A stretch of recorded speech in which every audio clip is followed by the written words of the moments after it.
Sir, ಇವಾಗ ಈ ಸ್ಕೂಲ್ನ ಬಗ್ಗೆ ಹೇಳೋದಾದ್ರೆ ವೆನ್ ಸ್ಟಾರ್ಟೆಡು, ಹೆಂಗೆ ಪ್ರಾರಂಭ ಆಯ್ತು? ಸರ್, ಸ್ಕೂಲ್ ಸ್ಟಾರ್ಟ್ ಆಗಿದ್ದು 2019ನಲ್ಲಿ. ಸೊ ಇದರಲ್ಲಿ ಸಣ್ಣ ಸ್ಟೋರಿ ಇದೆ. ಇದಕ್ಕೆ ನಾವು ಸ್ಕೂಲ್ಸ್ ಯಾವುದೇ ಒಂದು ಇನ್ಸ್ಟಿಟ್ಯೂಟ್ ಆಗಲಿ, ಯಾವುದೇ ಒಂದು ಸಂಸ್ಥೆ ಆಗಲಿ ಓಪನ್ ಆಗೋಕ್ಕೆ ಒಂದು ದೊಡ್ಡ ಹಿಸ್ಟ್ರಿನೇ ಇರುತ್ತೆ. ಇರ್ತಾರೆ ಮ್ಯಾಥ್ಸಲ್ಲಿ ಅಂಥವ್ರನ್ನ ಅಡ್ಮಿಷನ್ ತಗೊಂತೀರೋ ಅಥವಾ ಬರೀ ಎಲ್ಲದರಲ್ಲಿ ಎಕ್ಸಲೆಂಟ್ ಇರೋ ಟು ಬಿ ಫ್ರ್ಯಾಂಕ್, ನಾನು ಇಲ್ಲಿ ಯಾವುದೇ ಆಗಲಿ, ನಾನು ಇಷ್ಟು ಓಪನ್ ಆಗಿ ಕೇಳ್ತಿದ್ದೀರಂತ ನಾನು ಹೇಳ್ತಿದ್ದೀನಿ, ಯಾವುದೇ ಆಗಲಿ ನಮಗೊಂದು ಲಿಮಿಟೇಷನ್ಸ್ ಇರುತ್ತೆ.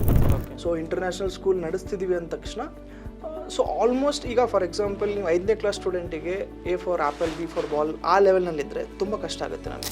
ಸರ್, ಈಗ ನೀವು 6ನೇ ತರಗತಿಯಿಂದ 10ನೇ ತರಗತಿ PU ತನಕ ಬರೀ ಓದು ಇರುತ್ತೆ, ಅದ್ರ ಜೊತೆ ಇನ್ನೂ ಏನಾದ್ರು ಕರಿಕ್ಯುಲಮ್ ಇದೆ? ಇದು ನಾನು ಆ್ಯಕ್ಚುಲಿ ಇಷ್ಟ ಥರ ಮಾತಾಡೋದೆಲ್ಲ ಅಕಾಡೆಮಿಕ್ಸು. ನಮ್ಮ ಹತ್ರ ಹಾರ್ಸ್ ರೈಡಿಂಗ್ ಇದೆ. ಸೊ ಹಾರ್ಸ್ ರೈಡಿಂಗ್ ಅಂದ ತಕ್ಷಣ ಎಲ್ಲರೂ ಏನಂತಾರೆ, ಇಂಟರ್ನ್ಯಾಷನಲ್ ಸ್ಕೂಲ್ ಬಿಡಪ್ಪ ಇಟ್ಟಿದ್ದಾರೆ. ಇಲ್ಲ ಸರ್, ಈಗ ಈ ಪೇರೆಂಟ್ಸ್ ಮೈಂಡ್ಸೆಟ್ ಹೆಂಗಿರಬೇಕು ಸರ್? ನನ್ನ ಮಗ ಈಗ ಕನ್ನಡಕ್ಕೆ ನಾವು ಡಿಗ್ರೇಡ್ ಮಾಡ್ತಾ ಇಲ್ಲ, ಇಂಗ್ಲೀಷ್ ಚೆನ್ನಾಗಿ ಅಂತ ಹೇಳ್ತಾ ಇಲ್ಲ, ಆದರೆ ಬದುಕಿಗೆ ಏನು ಬೇಕು ಅದು ಕೊಡಿಸುವಂತ ಕೆಲಸ ನೀವು ಮಾಡ್ತಾ ಇದ್ರೆ ಮತ್ತು ಸಮಾಜದ ವಿವಿಧ ವಿದ್ಯಾಸಂಸ್ಥೆಗಳು ಮಾಡ್ತಾ ಇದ್ದಾರೆ. ಆದ್ರೆ ಪೇರೆಂಟ್ಸ್ ಮೈಂಡ್ ಸೆಟ್ ನ ತಮ್ಮ ಮಗನಿಗೆ ಯಾವುದೇ ಒಂದು ಸ್ಕೂಲಿಗೆ ಹಾಕ್ಲಿ, ಏನೇ ಹಾಕ್ಲಿ, ಪ್ಯಾಷನ್ ನ ಫಾಲೋ ಮಾಡ್ಬೇಕಾ ಸರ್? ಏನ್ ಬರೀ ಪುಸ್ತಕ ಫಾಲೋ ಮಾಡಿದ್ರೆ ಮಗ ಯಶಸ್ವಿ ಆಗ್ತಾನ ಅಂತ? ಸರ್, ನನ್ನ ಪರ್ಸ್ನಲ್ ಒಪಿನಿಯನ್ ನೀವು ಕೇಳಿದ್ರೆ, ಪ್ಯಾಷನ್ ಯಾವುದಾಗಲಿ ಒಂದು ಲಿಮಿಟೇಷನ್ಸ್ ಇರುತ್ತೆ. ಓಕೆ. ಸೊ ಪ್ಯಾಷನ್ ಅಂದ ತಕ್ಷಣ ಒಬ್ಬೊಬ್ಬರಿಗೆ ಬೈಕ್ ರೇಸ್ ಪ್ಯಾಷನ್ ಅಂತಾರೆ, ಸೊ ಸಿಂಗಿಂಗ್ ಪ್ಯಾಷನ್ ಅಂತಾರೆ. ಸೊ ತಕ್ಕ ಮಟ್ಟಿಗೆ ಇರಬೇಕು ಸರ್ ಪ್ಯಾಷನ್ ಯಾವುದೇ ಆಗಲಿ.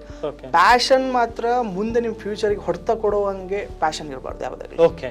So if you are really good at singing, so ಸಿಂಗಿಂಗಿಂದ ನೀವು ಅರ್ನ್ ಮಾಡ್ತೀರಾ, ಏನೋ ಒಂದು ಸಾಧನೆ ಮಾಡ್ತೀರಾ, ದಟ್ ಈಸ್ ಫೈನ್.